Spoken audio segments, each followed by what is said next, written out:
He was a trusted financial advisor, a skilled pilot, and a family man. Until, on a fateful day, air traffic controllers heard Marcus Schrenker's frantic transmission.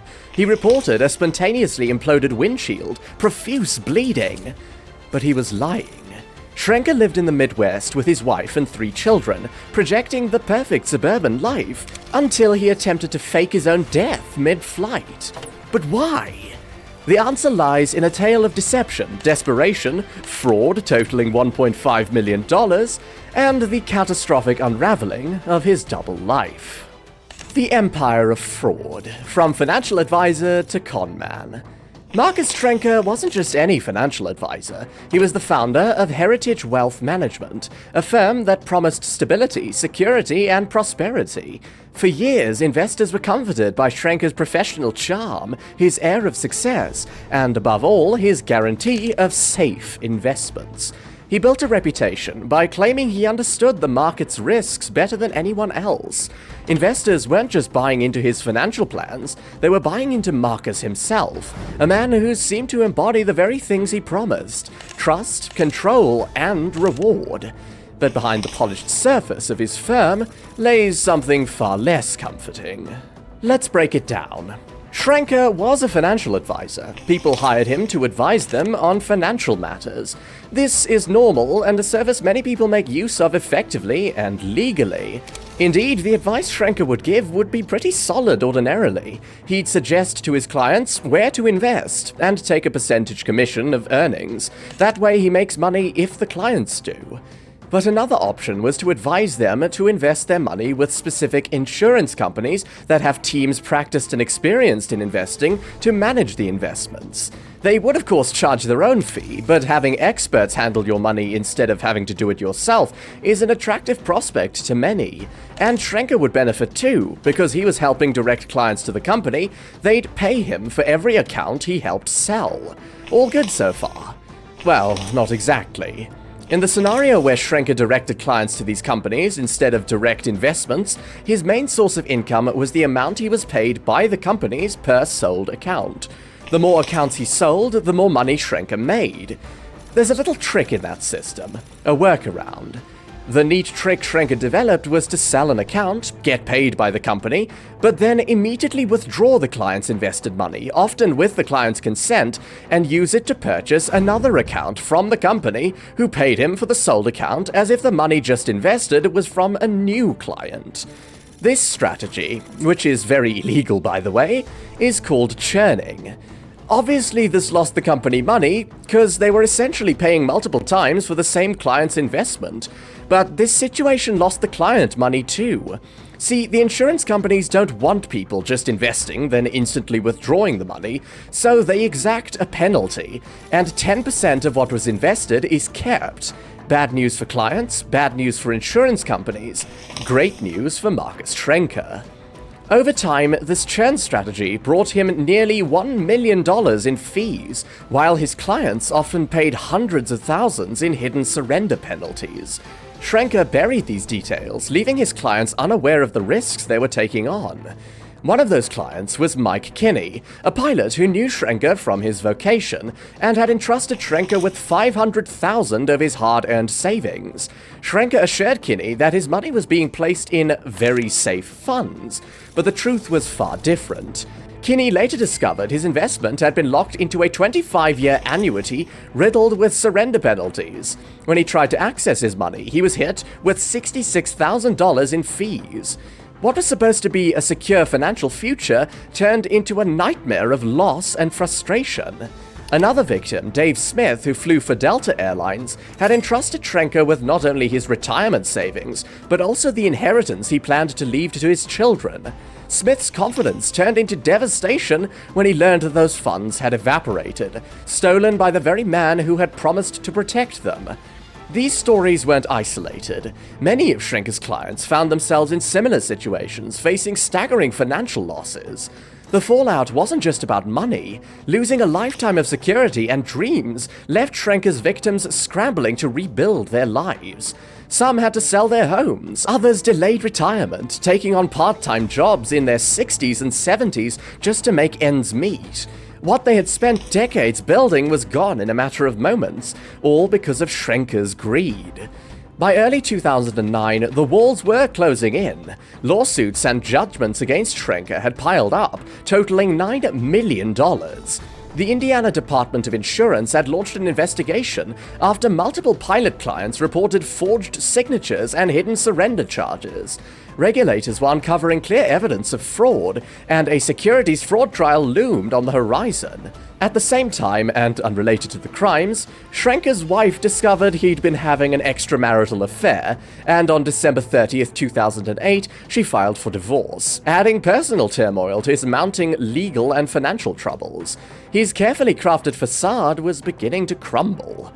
For most people, this would have been the moment to face the music, stand tall, and admit the truth, perhaps even reform after some earned prison time. But Schrenker wasn't like most people. Instead of taking responsibility for his actions, he began crafting a new plan, one that would make headlines and leave investigators chasing shadows. The perfect escape plan, or so it seemed.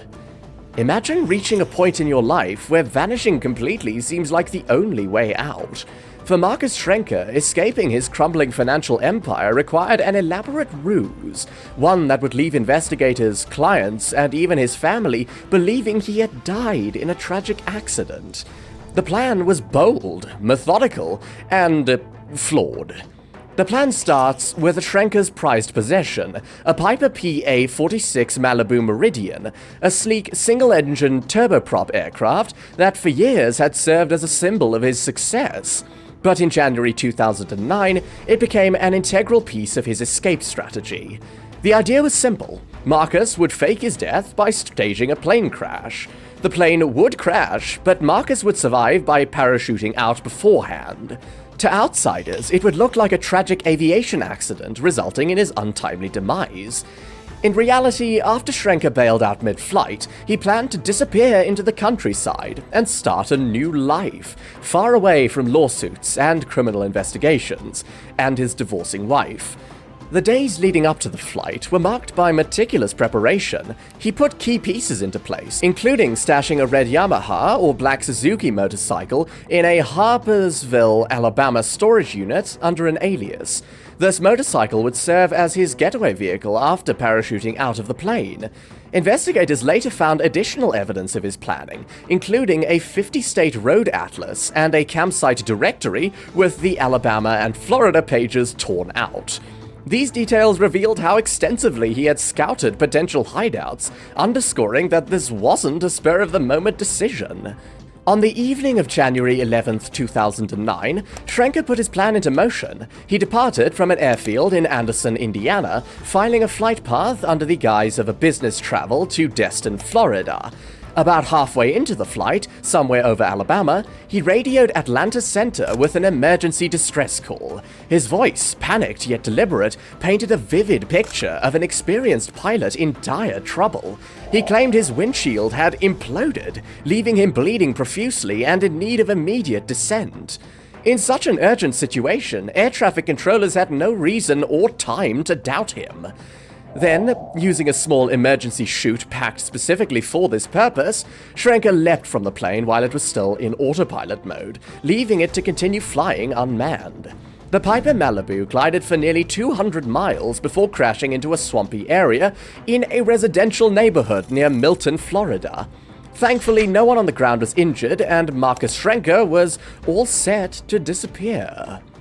A short new life.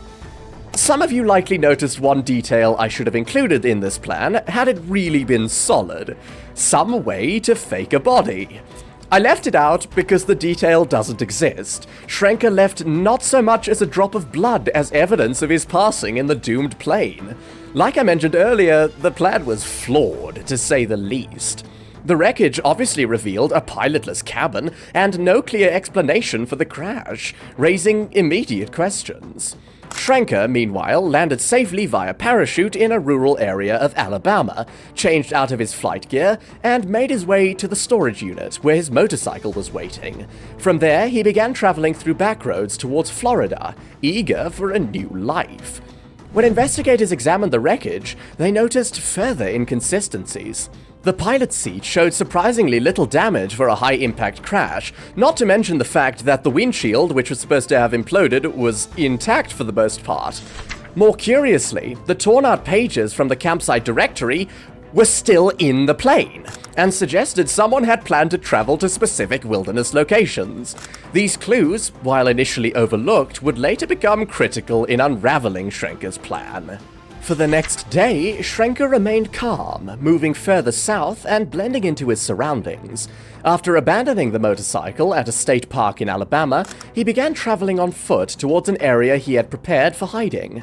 The man, who had once lived in a sizable Indiana mansion, now intended to lie low in campgrounds and transient stops, completely severed from his identity.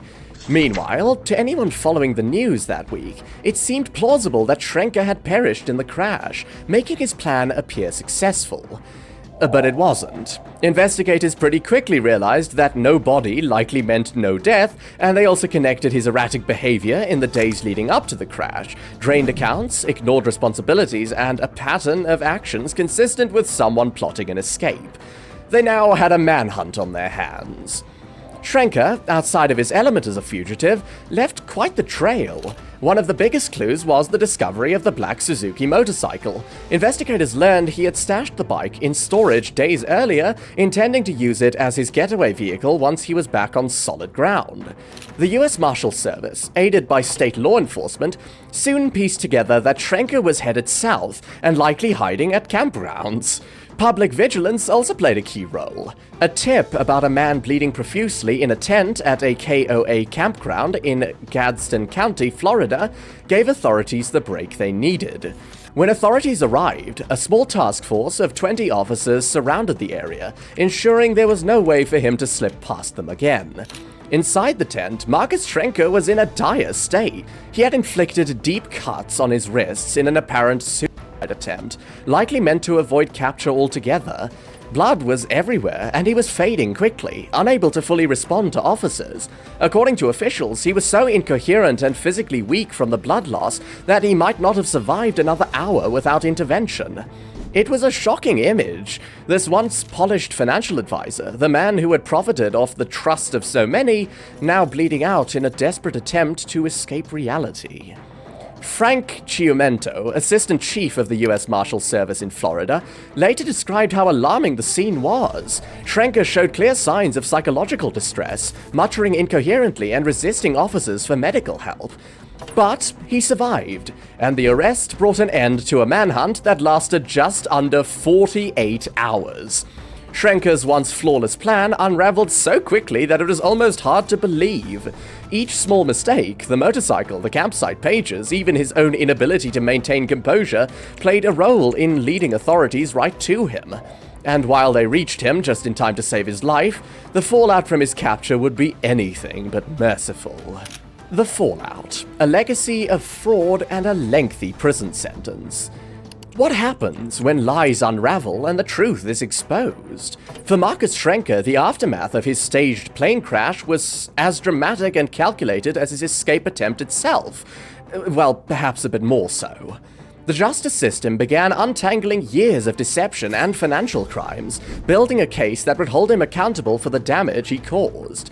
The fallout wasn't just legal, it was personal, as victims came forward to share the financial ruin and emotional scars they'd endured.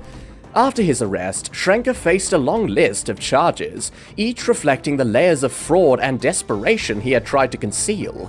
Federal charges included making a false distress call and intentionally crashing his plane, both carrying steep penalties due to the public safety risks. At the state level, he was charged with securities fraud stemming from his fraudulent activities as a financial advisor.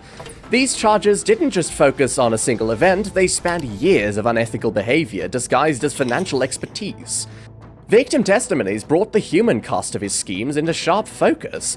Thomas Reese testified that he had invested nearly $1 million of his life savings with Schrenker, believing his money was being managed responsibly. Instead, he discovered unauthorized withdrawals, including a $61,000 transaction he never approved, which took 18 months to resolve. This wasn't a careless error, it was calculated betrayal of trust. For Reese and others, the financial damage was only part of the ordeal. The emotional toll of fighting to recover their losses left lasting wounds. Gina Smith shared another harrowing account, describing how her elderly father, William Hess, had his signature forged on investment documents. Families lost entire retirement savings, parents lost the ability to secure their children's futures, and many lost faith in the financial system itself. For these victims, no amount of restitution could undo the damage. On October 7, 2010, Schrenker pleaded guilty to securities fraud, a decision that spared his victims the pain of a prolonged trial. However, this was just one piece of his legal reckoning. He was also sentenced in federal court for faking the distress call and deliberately crashing his airplane. Combined, his punishment totaled over 14 years in prison, 10 years for securities fraud to be served consecutively, with a 4-year federal sentence for the plane incident. Judge Stephen Nation made it clear that Schrenker's deliberate and far-reaching crimes warranted severe consequences. His attempts to evade accountability had only deepened the gravity of his punishment. The psychology of desperation. What drove Marcus Schrenker? Schrenker wasn't new to crafting elaborate lies or manipulating others. His years of financial fraud proved that. But beneath the surface, he was battling significant mental health challenges. Diagnosed with bipolar disorder, a condition marked by severe mood swings, Schrenker's mental state was deteriorating rapidly. His therapist noted he often experienced extreme highs where he felt invincible, leading to impulsive and irrational decisions. During the lows, he would sink into despair so profound that it frightened even him. Compounding this was his frequent failure to take prescribed medications, which likely exacerbated the instability. What's striking is how these manic and depressive episodes seemed to align with many of his reckless decisions. Mania could explain his overconfidence in both his fraudulent investment schemes and his elaborate escape plan, while depression may have fueled the hopelessness that led him to harm himself before his capture. Bipolar disorder is often associated with impulsivity, particularly during manic phases, which might explain why Schrenker's actions alternated between calculated planning and desperate improvisation. To those around him, he may have seemed unpredictable or egotistical, but inside his mind, the decision-making process was chaotic and fragmented. Neighbor Tom Britt even described Schrenker's, quote, angry neighbor side, noting his unpredictable temperament long before his life unraveled. Mind you, bipolar can't cause someone to become a fraudster who cons people out of retirement savings, but the diagnosis does inform why he took such drastic actions towards the end. Conclusion. As Bob Sellers, one of Schrenker's victims, lamented, quote, "You haven't been bilked until you've been scammed by Marcus Schrenker," end quote. Schrenker was a talented con artist, but even talent wasn't enough to stop the law from catching up with him. For anyone now paranoid about being scammed in a similar way, I think a good rule of thumb is to remember, if it's too good to be true, it probably isn't true. But what red flags would you watch for in a financial advisor after hearing this story? Share your thoughts below, and don't forget to like and subscribe for more in-depth true crime analysis. Lastly though, for anyone planning to fake their death, don't leave a booklet of your post-death destinations, and if your cover story requires a body to be found, make sure you at least leave some blood.